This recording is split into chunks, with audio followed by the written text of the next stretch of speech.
नमस्कार बालमित्रांनो, कसे आहात? आज आपला शनिवार, गोष्टीचा वार. आज आपल्या गोष्टीचं नाव आहे उपकाराची जाणीव. बरं का मुलांनो, एक शिवदत्त नावाचा माणूस असतो बरं का. तो की नाही तो खेडेगावात राहत असतो. खेडेगावात की नाही दुष्काळ पडतो, म्हणून तो म्हणतो की आता आपण दुसऱ्या गावात जाऊन काहीतरी कामधंदा करू, म्हणजे आपल्या कुटुंबाचा उदरनिर्वाह चालेल. म्हणून तो की नाही दुसऱ्या गावात जायला निघतो बरं का. मग त्या गावातून जात असताना त्याला एक विहीर लागते बरं का. एक विहीर लागते तर तो म्हणतो आता तिथे विहिरीवर पाणी प्यावं, चांगलं दिसतंय पाणी तिथे. म्हणून तो जातो आणि त्या विहिरीत खाली डोकून बघतो. तर खाली त्या विहिरीत कोण कोण पडलेलं असतं? एक वाघ, एक माकड, एक साप आणि एक माणूस पडलेला असतो बरं का. तर मग तो वाघ काय म्हणतो की हे बरं झालं तू आमच्याकडे डोकवलास, म्हणे आम्हाला वाचव ना, तू त्या दोरखंड सोड ना खाली, आम्ही वरती येतो. तर तो म्हणतो नको रे बाबा, तू तर वाघ आहेस, तू तर मला वरती काढल्यावर खाऊनच टाकशील. तर तो म्हणतो मी नाही खाणार. म्हणतो मी नाही खाणार, तुला उपकाराची जाणीव आहे आम्हाला, आम्ही पडलो विहिरीमध्ये, तू जर का आम्हाला वाचवलंस ना आम्ही तुला खाणार नाही, उलट आम्ही तुझे उपकार कधीच विसरणार नाही बरं का. मग तोला खूप वाईट वाटतं त्या शिवदत्तला. म्हणतो की जाऊ देत आता आपण त्यांना वाचवलंच पाहिजे, एवढं काकुळतेला आहे तर. मग तो पहिल्यांदा वाघाला बाहेर काढतो बरं का, आणि नंतर सापाला बाहेर काढतो, आणि नंतर माकडाला बाहेर काढतो. तर माकड काय म्हणतो की त्या माणसाला बाहेर काढू नको, तो माणूस की नाही फार दृष्ट आहे, त्याला नको बाहेर काढू. पण शिवदत्त म्हणतो मी पण एक माणूसच आहे ना, मग माणसाला नाही वाचवलं तर का कसं वाटेल. तर तो म्हणतो पण मी सांगतो ना तुला, तू नको, तो वाईट माणूस आहे म्हणून. तर तो म्हणतो की तो नको, जाऊ दे, वाचवतो त्याला. म्हणून तो त्याला पण वाचवतो. मग तो माणूस घरी जातो, वाघ घरी जातो, त्याला कोणीच काही करत नाही बरं का. वाघ पण म्हणतो की थँक्यू, धन्यवाद, म्हणून तो वाघ निघून जातो, साप निघून जातो, माकड पण निघून जातो बरं का. आणि मग की नाही तो जातो त्या गावात बरं का. आणि गावात गेल्यानंतर त्याला मग काहीच म्हणजे हे होत नाही, कामधंदा मिळतो पण त्याला एवढे पैसे मिळत नाही, थोडेसेच पैसे मिळतात. मग तो म्हणतो काय उपयोग. मग त्याला कळतं की आपल्या गावामध्ये आता पाऊस वगैरे पडलाय बरं का. मग तो त्या गावावरनं पुन्हा जायला निघतो. मग पुन्हा जाताना त्या जंगलातनंच जातो. तर जंगलात गेल्यानंतर तिथे त्याला माकड भेटतं बरं का.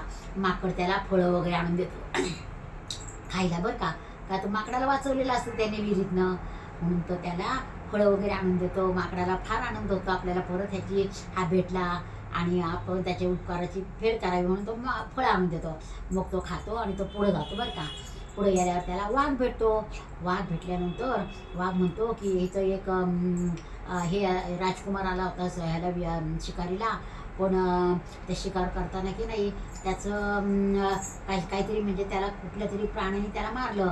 प्राण्याने मारल्यावर त्याच्याजवळ जे दागिने होते ते सगळे ह्या पिशवीत भरलेत, ते तू घेऊन जा, आम्हाला काय करायचं, आम्ही जंगली प्राणी, आम्हाला काय करायचे त्याचं, त्यापेक्षा तू घेऊन जा. मग त्याला खूप आनंद होतो आणि ते सगळे दागिने घेऊन मग ना तो ते पुढच्या गावात जातो. तर पुढच्या गावामध्ये तो पडलेला असतो ना माणूस विहिरीमध्ये, त्याचं नाव सुशील दत्त असतं बरं का. तो सुशील दत्त असतो ना, तो सोनार असतो, तर सुवर्णकार. तर तो म्हणतो आपण सुशील दत्तकडे जावं आणि हे सोनं विकून टाकावं. म्हणून तो तिथे जातो बरं का. तिथे ज्या वेळेला त्याला वर काढलेला असतं ना, तेव्हा सुशील दत्तनी त्याची ओळख सांगितलेली असती, मी सोनार आहे, आमच्या गावात राहतो. मग त्या गावात जाऊन तो त्या सुनील दत्तला ते दागिने दाखवतो, म्हणतो मला हे मोडायचे आहेत. तर सुनील दत्त बघतो, म्हणतो अरे हे तो दागिने आपणच मनातल्या मनात म्हणतो बरं का तो, अरे हे तो दागिने आपणच बनवलेले, म्हणजे ह्या राजकुमार मेला अशी वार्ता उठली होती, ह्यानेच राजकुमारला मारले की काय. म्हणून तो म्हणतो बरं थांबा, मी तुला याचे वजन करून पैसे देतो. आणि जाऊन राजाच्या सेवकांना बोलवतो, म्हणतो राजाला बोलवून आणा, म्हणे माझ्याकडे राजकुमाराचे दागिने आलेले आहेत मोडायला. मग तो राजा येतो, ते बघतो, तर म्हणतो की माझ्या राजकुमाराला तूच मारलंस ना, तर हे दागिने तुझ्याकडे आलेत, तुला कैद करतो. दागिने घेतो आणि मग त्याला कैद करतो. कैद केलं ना तर त्याला खूप वाईट वाटतं, म्हणे मला सांगितलं होतं वाघाने माकडाने की ह्याला काय आणू नको म्हणून, त्याला काढू नको वरती, तो दृष्ट आहे, ह्याने आपल्याला कैदेत टाकलं शेवटी दृष्ट माणसाने. आणि मग त्याला खूप वाईट वाटतं बरं का. आणि तो रडत बसतो कैदेमध्ये रडत बसल्यानंतर तिथे एक साप येत होतो. नेमका त्या त्या गुहेमध्ये आपल्या जिथं कैदे टाकले असतं ना, तिथे त्या बिळामध्ये तो साप असतो. तर साप म्हणतो, अरे तू इथे कसा काय? तो म्हणतो, असं असं झालं ना, त्याने मला मग कैदेत टाकलं.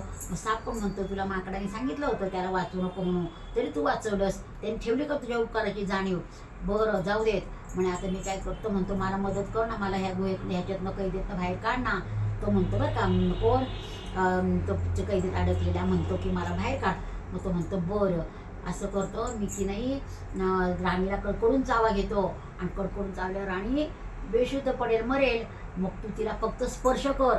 तू स्पर्श केला की ती राणी लगेच जिवंत होईल. मग तो म्हणतो, बरं बरं का. मग तो साप जातो आणि राणीला चावतो.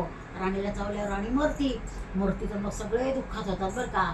मग राजाचा सेवक असतो की नाही शिपाई तिथं त्या कैदेजवळ, तर त्याला तो बोलवतो, म्हणतो, अहो इकडे या म्हणे, मला राणींना भेटायचं आहे, कदाचित मी राणी साहेबांना वाचू शकेल.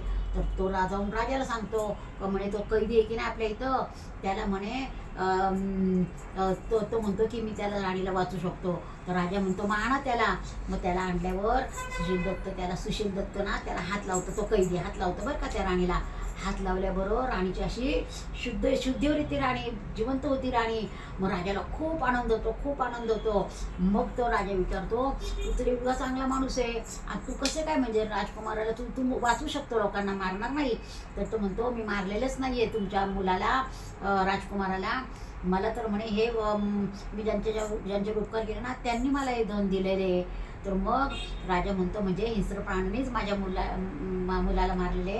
त्यामुळे तो जातो आणि तो असतो ना सुवर्णकार, त्याला पकडून आणतात आणि त्याला मग कैदेत टाकतात.